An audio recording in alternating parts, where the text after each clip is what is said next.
Hello, and welcome to Kiss List Confessions, where authors of kissing books talk about kissing.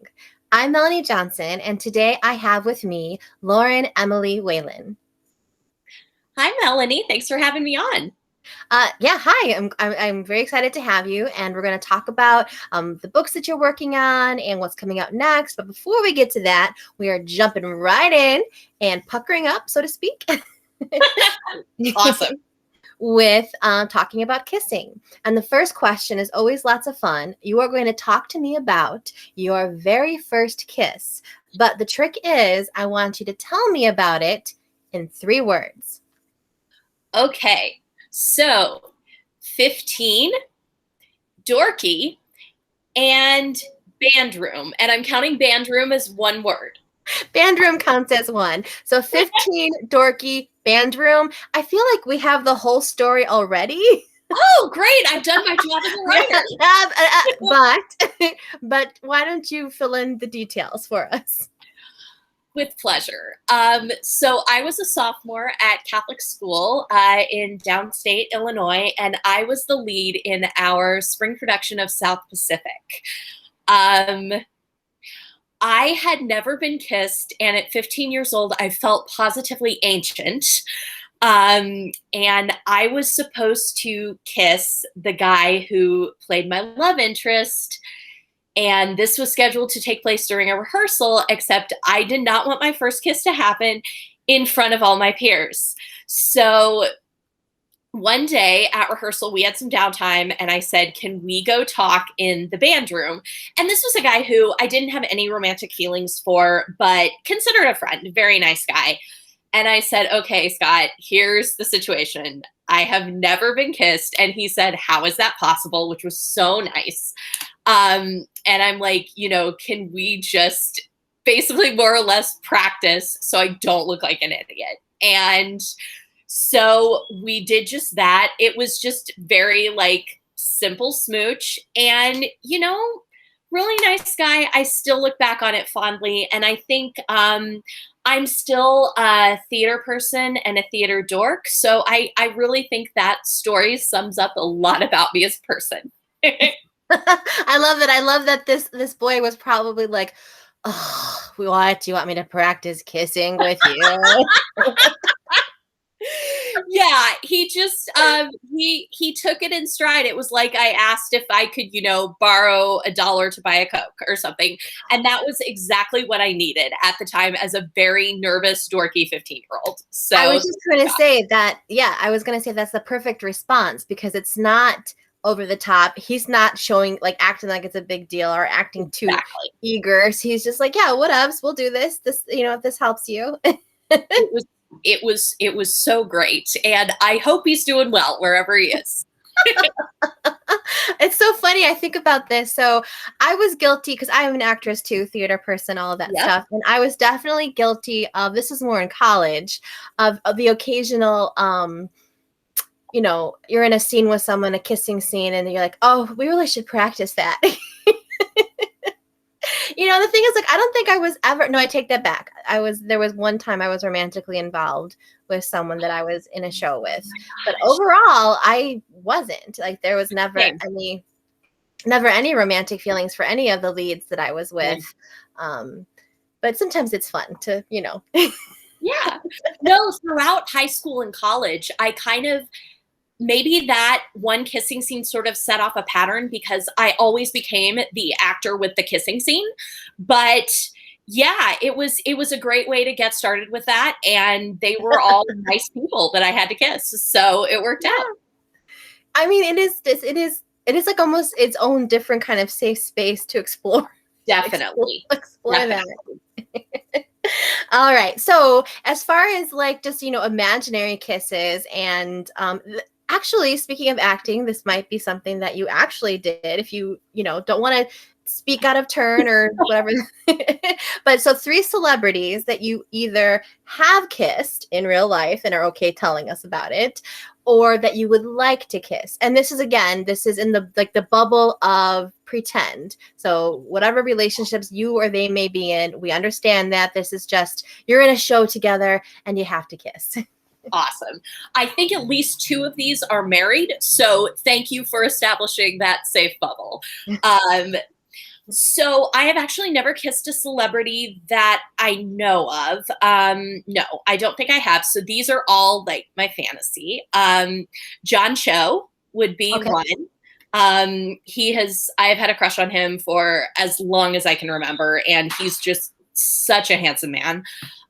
Christina Hendricks, who I've loved since Mad Men, and I love me some red hair, as I think I have probably expressed to you, like once upon a time or another. Like redheads are awesome. Have you watched her in that new? Well, it's not new anymore. I just happened to binge it recently. What is it? Bad Girls? What's it called? Good Girls. No, it's called Good Girls. Yeah. It's not really my thing, but I think I have always been aware that she is blonde in real life, and she looks great as a blonde, but I think she looks smoking as a redhead. Oh yeah, I didn't even think about her hair color. I was just thinking about her. And you're right. I forgot she is more of a blonde in that show. It was an interesting show at first. I'm like, I'm going to hate this. And it's weird. It's a very weird, like I kept watching, even though I was like, there are a lot of things about it that really, really bothered me. But I think that the friendship is what kept bringing me back. There's like a really strong friendship there. It's one that isn't for me, but I do really respect that it's about 3 complicated women, and I love that it has been successful. Like just for that, because we love us some complex female characters who are friends, and I want more of that in pop culture. So Mad Men, Christina Hendricks, would she be in one of those delicious 60s outfits if we're gonna put in the full request here? Always. Okay. Yes. Okay. Number 3? Number 3 would be Chris O'Dowd, who is the DILF of my heart. He is just a very attractive dad. And I have seen him in a lot of movies and TV shows, and he is just charm personified. And as a romance writer, I know you get this, like, not in the smarmy way, but just in the naturally, like, you can't teach that kind of thing. He's just charming and just has that lovely Irish accent and very nice hair, which is always a thing for me. And yeah, he also, and I think, and as a fellow actor, you get this too, stage kisses, film kisses, they aren't real. And, they're very rehearsed and things like that. But whenever I see him in something, I'm like, he looks like he'd be a very good kisser in real life.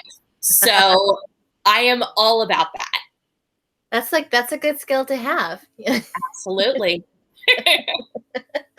So, was talking about actors that look like they would be very good kissers. What are 3 favorite kisses from books, movies, TV? So 3 favorite kissing scenes.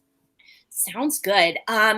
I loved the first kiss in Always Be My Maybe. Oh yeah. Yeah, I recently rewatched it. I love that movie, and it's such a nice one to put on when you've had like a challenging day, because it's just so funny and lighthearted. But I think the chemistry between Randall Park and Ali Wong is just so believable. And the first time they kiss is actually in an Uber, and then the camera kind of goes out and you see they're in an Uber pool.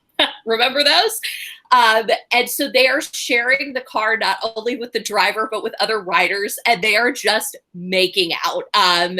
And their characters have been good friends for years, and it's just kind of been building and building, which is something I love in books and movies and TV. And just that first kiss, it's really funny, but it's really hot too. So I dig that. I haven't seen that since it first was released. I'll have to go back and watch it again. Yeah, I had not realized until this last time I rewatched it. I was like, oh, that is a really good kiss.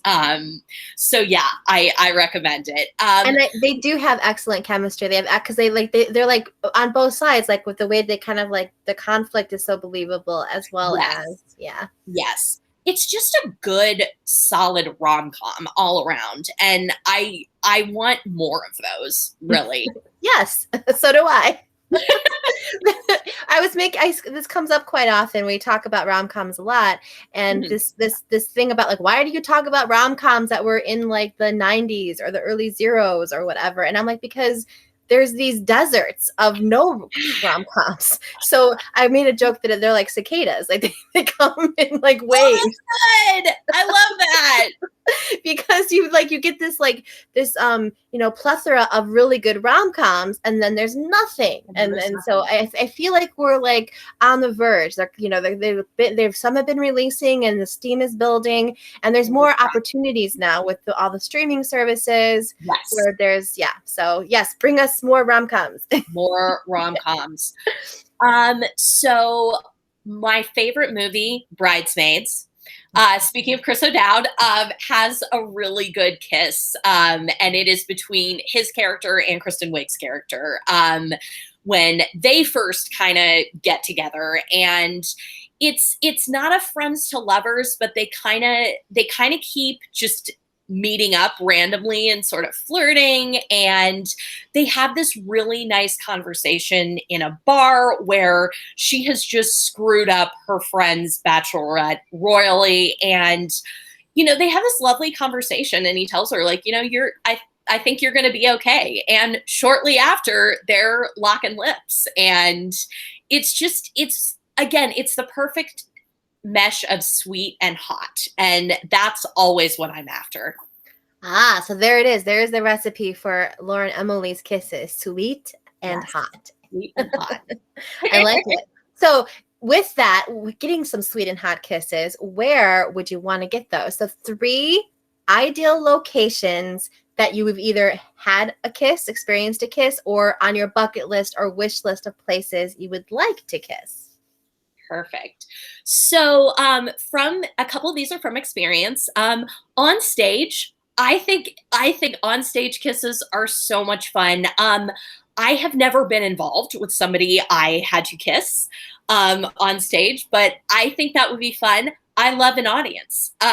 So I love how an audience reacts to a kissing scene, which is usually, sometimes you get some hoots and hollers, and I think that's a lot of fun.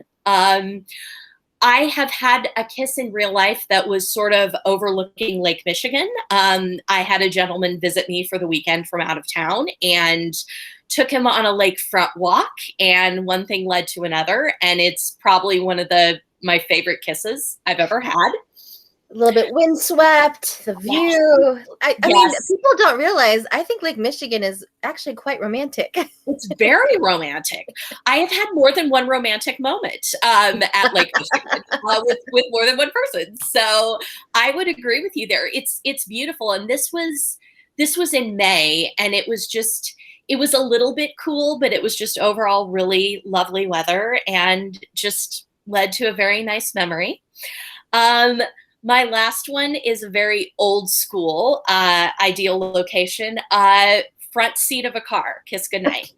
Oh, so you're okay. So a kiss goodnight. So we're not talking about like, we're just nice, sweet, chaste, maybe a little hot. A little bit hot, yeah. My kissing is rarely sweet and chaste, but I really, when it comes to a kiss goodnight, like, that's how I like my goodnight kisses. Yes. Well, I mean, if it's not, then it's not going to be good night. Exactly. Exactly. So we're talking more along the lines of early on in a relationship, first Yes. dates, kind of just getting the, rhythm of Yes. things. A Well, lot of those are, oh, I'm sorry. I was just saying those are fun because you're just learning about someone, and like those exactly. those first moments, they're, once they happen. It's a lot of, yeah, it's just the sense of possibility that I Yeah. really love in those Yes, first a kisses. sense of possibility. All right, so if we had the radio on in the car while that so this is my favorite question. It's 3 songs that you would have on your kissing music playlist. Sounds good. So this kind of goes on more of the hot side of sweet and hot. There is a Busta Rhymes song featuring Janet Jackson from the 90s called What's It Gonna Be? Uh-huh. Um, I did not actually listen to it as a teenager in the 90s. I think it would have been a bit too much for my dorky sensibilities, but as an adult, I really appreciate it. It is a sizzling song, and it is very fun to kiss to, as I can attest from experience.